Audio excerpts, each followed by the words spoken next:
बोलिए प्रेम से श्री सद्गुरु महाराज की जय। श्री सद्गुरु महाराज की जय। श्री सद्गुरु महाराज की जय। अखंड मंडलाकारं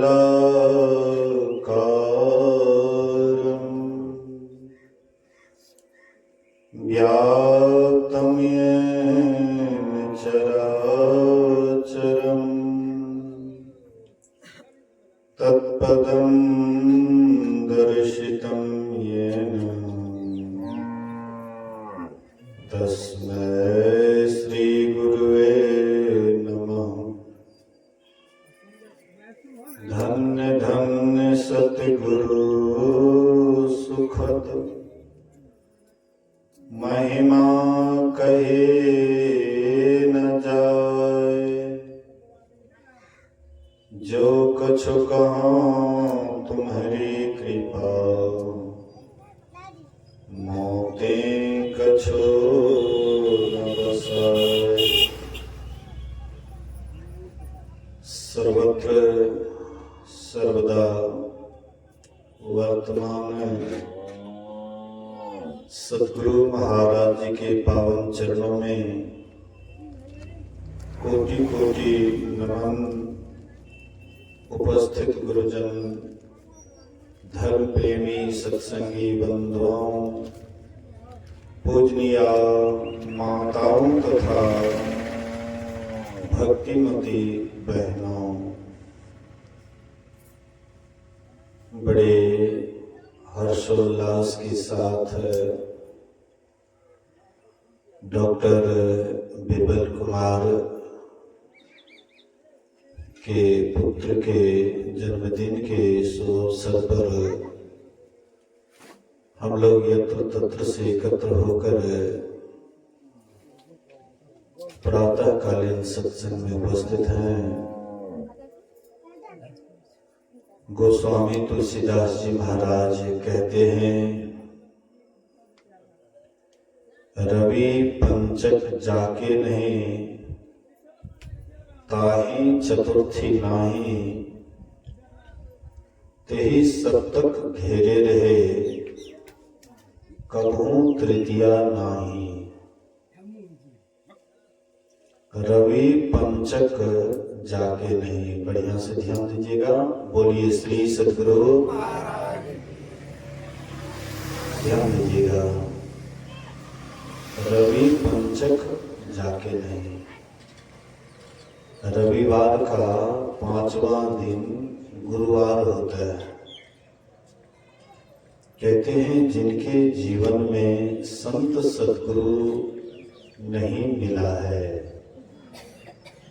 जो संत सद्गुरु के चरण शरण में अपने आप को नहीं डाले हैं, उनके आज्ञा का पालन नहीं करते हैं, उनके प्रति श्रद्धा भाव नहीं रखते हैं, तो गोस्वामी तुलसीदास जी महाराज कहते हैं रवि पंचक जाके नहीं। जिसके जीवन में गुरु नहीं है तो कहते हैं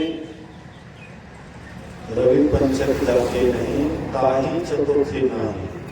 रवि का चतुर्थ दिन होता है बुधवार। मतलब उनके अंदर कभी सुबुद्धि नहीं होगी, उनके अंदर कभी भी विवेक नहीं होगा। तो रविवार का चौथा दिन होता है बुधवार। उसका बुद्धि होगा, उनके अंदर सदा बुद्धि रहेगी। तेही सप्तक घेरे रहे, उनके माथे पर सदा रविवार का 7वां दिन शनिचर उसके माथे पर बराबर बैठे रहेगा। एक बार हनुमान जी को कमल का फूल लाने के लिए लंका में एक सरोवर था, उसमें भेजे। शक्ति मां की उपासना करनी है तो राम जी को 1000 फूल चाहिए। तो लंका में एक सरोवर था जिसमें 1000 फूल रोज रोज उस तालाब में खुलता था। तो हनुमान जी गए लाने के लिए, जैसे वह सरोवर में प्रवेश करना चाहते थे तो शनिचर उसके माथे पर बैठ गया। शनिचरा कहता है कि हम इस तालाब के पहरेदार हैं और तुम मेरा बिना आदेश का जा रहे हो, इसलिए हम तुम्हारे माथे पर बैठेंगे। तो हनुमान जी कहते हैं कि क्या थोड़ा सा हमको काम करने दो, अभी राम का काम करने के लिए जा रहे हैं, प्रभु के काम में जा रहे हैं, अपना काम करने के लिए नहीं जा रहे हैं, प्रभु का काम करने जा रहे हैं, अभी हमको काम करने दो। और उधर से जब प्रभु का काम कर देंगे तब हमारे माथे पर बैठ जाना। बोले कि नहीं, हम अभी तुम्हारे माथे पर बैठेंगे। तो हनुमान जी बोले कि जब तुम जबरदस्ती करता है कि अभी बैठेंगे, ठीक है बैठ जाओ। तो हनुमान जी के माथे पर बैठ गया शनिचरा। तो हनुमान जी क्या किए थे, एक बहुत बड़ा चट्टान था, तो चट्टान को उठा करके अपने कपाड़ पर रखने लगे। तो शनिचरा कहता, अरे भाई ये तो बहुत वजनदार है, हम तो इसमें दब जाएंगे, हमारा हड्डी पतली खत्म हो जाएगा, इसलिए क्यों डाल रहे हो। हनुमान जी बोले कि हम अपने माथे पर न डाल रहे हैं, तुमको उससे क्या दिक्कत है, तुम आराम से बैठो, तुम बैठना चाहता है ना, तो हम कहाँ तुमको भगाते हैं, आराम से बैठो, हम अपने माथे पर ये चट्टान डाल रहे हैं, रख रहे हैं। शनिचरा कहते हैं हाथ जोड़ करके क्षमा कर दो, क्षमा कर दो, हम तुम्हारे माथे पर नहीं बैठेंगे। बोले कि इतना में ही क्षमा नहीं होगा, अरे जो राम का काम करेंगे उनके माथे पर क्या तुम बैठोगे भी, आज दिन से प्रतिज्ञा करो। बोले कि आज दिन से जो राम का काम करेंगे, राम का काम क्या है, राम का काम है सत्संग ध्यान, परमात्मा में मन को लगाना, ईश्वर में मन को लगाना, यही राम का काम है। इसलिए जो राम का काम करेंगे उनके माथे पर कभी शनिचरा नहीं बैठेगा, और जो राम का काम नहीं करेंगे तो तेही सब तक घेरे रहे, उनके माथे पर शनिचरा बैठा रहेगा।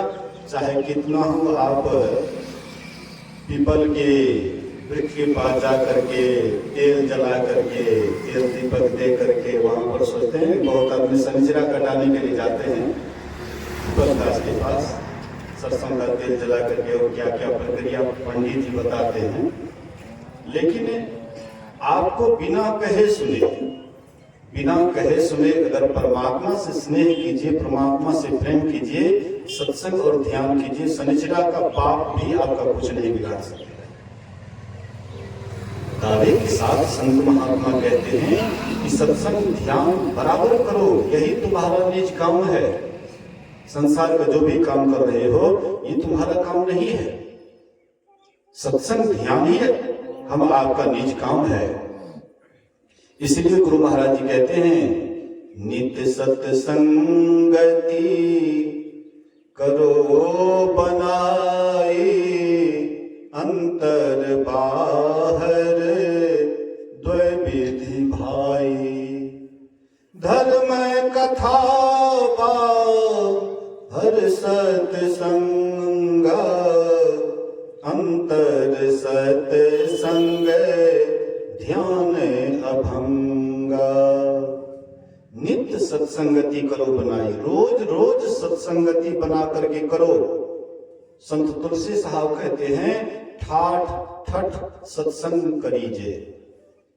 जैसे ठाठ में तुम कोरो देते हो, बत्ती देते हो, हाँ आदि आदि दे करके एक ठाठ बनता है, घर बनता है। आजकल वह ठाठ का उतना महत्व नहीं है, तो अभी हम लोग जैसे मकान बनाते हैं, ईटा देते हैं, सीमेंट देते हैं, बालू देते हैं, छड़ देते हैं, ये सभी द्रव्य मिला करके मकान बनाते, सुंदर मकान बनता है। केवल एक चीज से मकान बनेगा, खाली सीमेंट दे दीजिए मकान बनेगा, बालू दे दीजिए, खाली बालू दे दीजिए मकान बनेगा, ढह जाएगा। सब कुछ का सम्मिश्रण होता है तभी सुंदर मकान बनता है। इसी तरह से सब कोई मिलजुल करके, संत तुलसी साहब कहते हैं, सब कोई मिलजुल करके सत्संग करो, क्योंकि सत्संग से ही उद्धार होगा, सत्संग से ही कल्याण होगा। सत्संग से ही आज तक किसी का उद्धार हुआ है। रत्नाकर डाकू थे, कहां जाकर के उद्धार हुआ? अंगुलीमाल डाकू थे, कहां जाकर के उद्धार हुआ? बड़े बड़े डाकू, चोर, बेईमान, घुसखोर कितना हो, विशेष विशेष खूंखार रहा, लेकिन सत्संग के प्रभाव से सबके सब सिलेंडर हो गए, सबके सब ठीक हो गए। मैं तो कहता हूं कि सरकार जो इतना लोगों को नौकरी में बहाली करते हैं, पुलिस, फौज, ये वो 9-13, इससे अगर अच्छा हो कि अच्छे महात्मा को अगर धर्म स्थल पर बुला करके, और जो कैदी हैं उसको अगर अच्छे अच्छे महात्मा को बुला करके सत्संग सुनाया जाए, वह कैदी को मार पीट करने की कोई जरूरत नहीं है, उनके मन को ही परिवर्तन कर दिया जाएगा, तो फिर वे चोरी डाकू डकैती कैसे करेंगे? पहले तो मन में ही बुराई होती है ना, मन में बुरा करने का विचार आता है, उसके बाद शरीर से करते हैं। चोरी भी पहले मन से ही पहले विचार होता है, डकैती भी पहले मन में विचार करते हैं, प्लान बनाते हैं, उसके बाद किसी के यहाँ डाका डालते हैं। चोरी छिनरपन भी करते हैं, आपस में जो नैतिक पतन होता है, ये भी पहले मन में विचार आता है। किसी के प्रति जो आप बुरा सोचते हैं, पहले मन में विचार आता है। इसलिए विचार को ही अगर कंट्रोल किया जाए, मन को ही कंट्रोल किया जाए, तो वह कैसे बुरा काम करेंगे, कैसे बुराई की ओर जाएंगे। लेकिन हम वो तो करते नहीं। सरकार भी कानून के डंडा से चाहते हैं कि हम देश को ठीक कर दें, लेकिन ये कानून के डंडे से कभी हो नहीं सकता है। ये सब दिन ये बुराई रहेंगे, लेकिन अगर अध्यात्म को मजबूत किया जाए, अध्यात्म को आगे रखा जाए, तो शायद इसमें बहुत सरकार को सहूलियत मिल सकता है। एक बार गुरु महाराज जैसे ही सत्संग कर रहे थे, उस समय में अंग्रेजों का जमाना था, मुंगेरपुर तरफ सत्संग कर रहे थे, तो एक अंग्रेज 2 सिपाही को रख दिया। ये बाबा जी यहाँ पर क्या करते हैं, थोड़ा सा इसका देख रेख करो। कोई मीटिंग तो नहीं करता है, कोई प्लान तो नहीं बनाता है कि अंग्रेजों को भगाने के लिए, जैसे महात्मा गांधी अंग्रेज को भगाने के लिए बहुत प्लान बनाते थे, बहुत कानून बनाते थे। बोले कि ये महात्मा क्या करते हैं, थोड़ा बढ़िया से यहाँ पर रह करके बढ़िया से देख रेख करो। देखे वहां पर कुछ भीड़ था, इसलिए उनको शंका हो गया, तो पुलिस को रख दिए। पुलिस वहां बैठ करके सत्संग सुने। गुरु महाराज जी जो प्रवचन किए, सबसे ऊपर में रखो आध्यात्मिकता को, उसके नीचे रखो सदाचारिता को, उसके नीचे रखो सामाजिक नीति को, और सबसे नीचे में रखो राजनीति को। लेकिन अभी हम लोग क्या करते हैं, जब राजनीति का समय आता है तो मंच वाला बाबा भी पीछे नहीं रहता है, भूल जाता है, अरे राजनीति की बात है, देश की बात है, राज्य की बात है, पंचायत की बात है, खुलेआम लोग बोलने लग जाते हैं, इसको जिताना है, इसको ये करना है। और आदमी तो जो करते हैं करवे करते हैं, लेकिन साधु महात्मा भी बढ़ चढ़ करके हिस्सा लेते हैं। बोलिए श्री सद्गुरु। इसलिए थोड़ा सा इस पर विचार कीजिए। गुरु महाराज जी कभी राजनीति नहीं किए, गुरु महाराज जी कभी राजनीति नहीं किए। मैं आपको ये नहीं कहता हूं कि आप अपने अधिकार का दुरुपयोग कीजिए।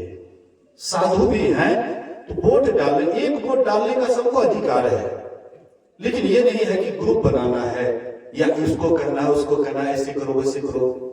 सबका अपना मत है, जो भी जिसका मत है अपना विचार के अनुसार करता है। बोलिए श्री सद्गुरु। तो गुरु महाराज जी प्रवचन कर रहे थे, उसको बहुत गौर से वह पुलिस सुना। उसके बाद जब अंग्रेज आए, अंग्रेज से पहले गुरु महाराज जी उनसे बात करते हैं, बोले कि ये तो बहुत सुंदर काम हो रहा है। बोले कि अंग्रेज आएगा उसको भी तुम बताना।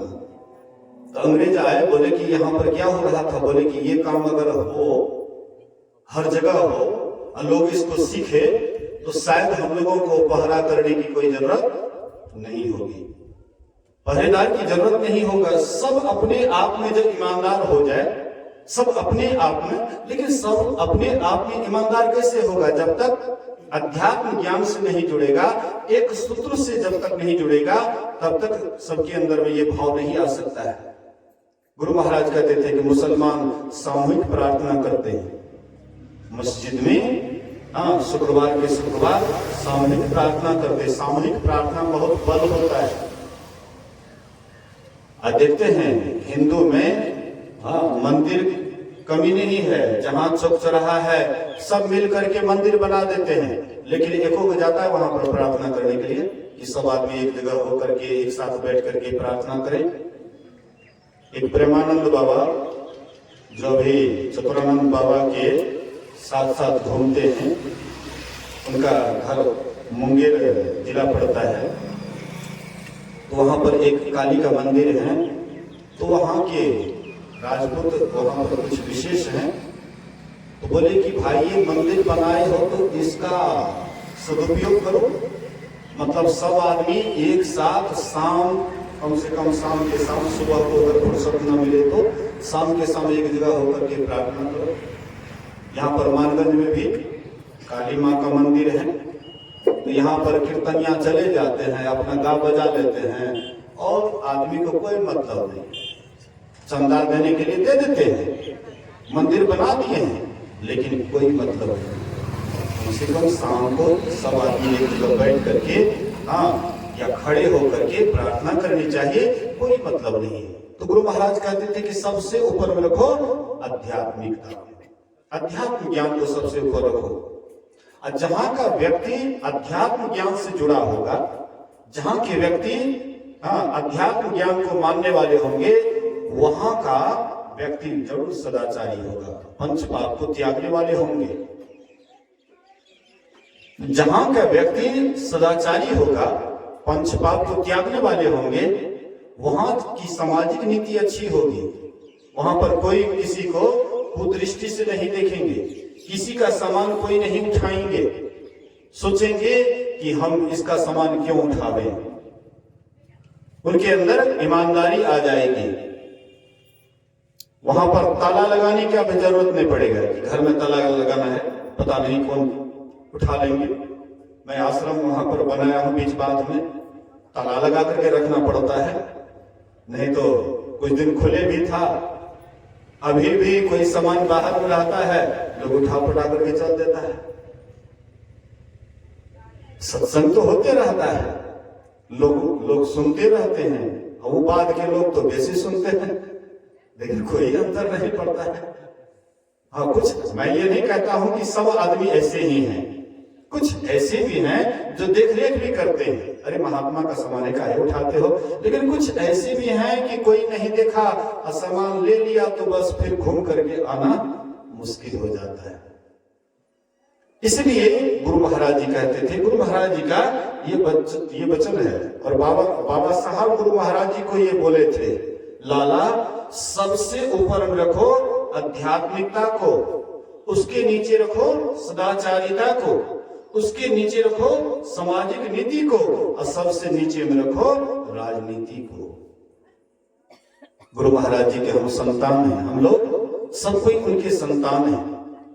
हम लोगों को चाहिए, अगर कोशिश करेंगे, गुरु महाराज जी कहते थे कि चाहे घर गृहस्थी में रहो या सन्यासी बनो, लेकिन जो सन्यासी बन जाता उनका कर्तव्य होता है कि समाज का सुधार करना।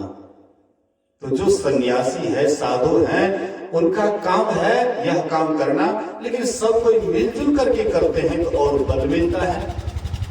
सब कोई मिलजुल करके सबके अंदर में अगर यह बात बैठ जाए गुरु महाराज जी की, तो अब अवश्य है कि धीरे धीरे कुछ ना कुछ परिवर्तन होगा, और परिवर्तन होते होते एक दिन हमारे अंदर में इस तरह का भाव भी आएगा। हमारे अंदर में कुभाव क्यों आता है? कुसंगति के कारण। इसलिए कबीर साहब कहते हैं, संगति ही जल जाओ, न चर्चा राम की, दुल्हा बिना बारात कहो किस काम की। अगर संगति खत्म हो जाए, साधु का संग ही नहीं करें, महात्मा का संग ही नहीं करें, सत्संग में ही नहीं जाएं, तो संगति खत्म हो जाएगा। तो न चर्चा राम की, परमात्मा की चर्चा सुनने के लिए कहां से मिलेंगे? जैसे बिना दुल्हा का बारात किस काम का रहता है? अगर यहाँ पर कोई ज्ञानी आदमी नहीं हो, कुछ समझाने वाला नहीं हो, कुछ समझने वाला नहीं हो, तो फिर हम लोग जो आए हैं तो क्या समझेंगे? इसलिए संगति की बड़ी आवश्यकता है। कबीर संगति साधु के, जौ की भूसी खाए, खीर खार भोजन मिले, संकट संग न जाए। कबीर साहब कहते हैं, साधु का संग हो और जौ की सत्तू मिले।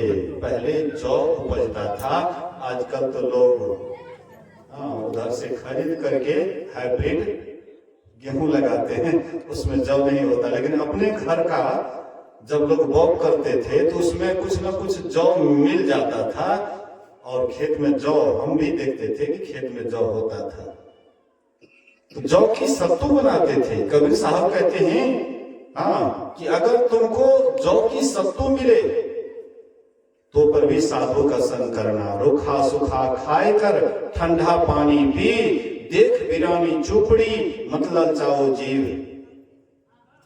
कबीर साईं मुझको सुखी रोटी दे, चुपड़ी मांगत मैं डरूं यह भी न छीन ले। खुश खाना है खिचड़ी, माही पड़ा टुकलौन, अमांस पराया खाए के गला कटावे कौन। इसलिए संत महापुरुष कहते हैं, रुखा सुखा भी अगर भोजन मिले, लेकिन साधु का संग मिले तो कहते हैं ये बहुत अच्छा है। लेकिन अगर साधु का संग नहीं मिले, दुष्टों का संग मिले, भले ही नाथ नरक करता, दुष्ट संग जन देई विधाता। हे नाथ, विभीषण कहते हैं, हे नाथ आप भले ही मुझे नरक में डाल दो, नरक में जाने के लिए मैं तैयार हूं, लेकिन दुष्टों का संग नहीं लेना। दुष्टों के संग से हमारी दुर्गति होती है, सज्जनों के संग से हमारी सद्गति होती है। जितनी भी महापुरुष हुए हैं सब साधु का संग किए हैं, सज्जनों का संग किए हैं। इसलिए संगत साधु का करना चाहिए। जैसा संग वैसा रंग, जल पर माने माछली, कुल पर माने बुद्धि, जाको जैसा गुरु मिला ताको तैसी शुद्धि। जितना ही अगाध पानी होता है, मछली का उतना ही विकास होता है। ऐसे ही गुरु जितना ही ब्रह्म ज्ञानी होता है, वैसे ही शिष्य के अंदर में और गहरा से गहरा ज्ञान होता है। इसलिए हम लोगों को गहराई में जाना है। गुरु महाराज जी कहते हैं नित्य प्रति सत्संग कर ले प्यारा, अब तेरा कार सरे सारा, सार कारी का निर्णय करके धर चेतन धारा। चेतन धार को कैसे पकड़ेंगे? धड़ चेतन धारा पिंड की पारा, दसम द्वारे का, ज्योति जग जावे अति सुख पावे शब्द सहारे का। लख बिंदु नाद तह त्रैबंद देके, सुनो सुनो में ही ब्रह्मनाद का धरो सहारा। आपन तन में ही परमात्मा आपके शरीर में ही है। लेकिन चेतन धार को जब तक नहीं जानिएगा तब न पकड़िएगा। पहले जानिएगा चेतन धार किसे कहते हैं, तब उसको पकड़िएगा। अब पकड़ में कब आएगा? जब तक 9 द्वार में रहिएगा तो पकड़ में नहीं आएगा। 9 दौर थाके धावतु रहाए, 10वें निज घर बासा पाए। 10म द्वार में जाइएगा, चेतन धार को पकड़िएगा। वह जब चेतन धार पकड़ में आ जाएगा तो जैसे कोई सामान फैला हुआ है उसको जब समेटते हैं उसकी उर्गति होती है, ऊंचाई बढ़ती है। जैसे अन्न पसरा हुआ है तो उसका ऊंचाई घटा हुआ है, वही अन्न को जब जमा करते उसकी ऊंचाई बढ़ जाती है। ऐसे ही चेतन जो हमारे शरीर में बिखरी हुई है, इसको जब समेटते हैं तो ये भी उद्गति की ओर जाता है, ऊपर की ओर जाता है। ऊपर की ओर जाने से आवरण का छेदन होता है और अंत में जाकर के अपने आप में मिल करके परमात्मा में मिल जाता है। आवागमन सदा के लिए खत्म हो जाता है। बोलिए प्रेम से श्री सद्गुरु महाराज की जय। गायक जी बहुत दूर से आए हुए हैं, एक दो भजन होगा, उसके बाद आरती होगी। बोलिए श्री सद्गुरु महाराज की जय।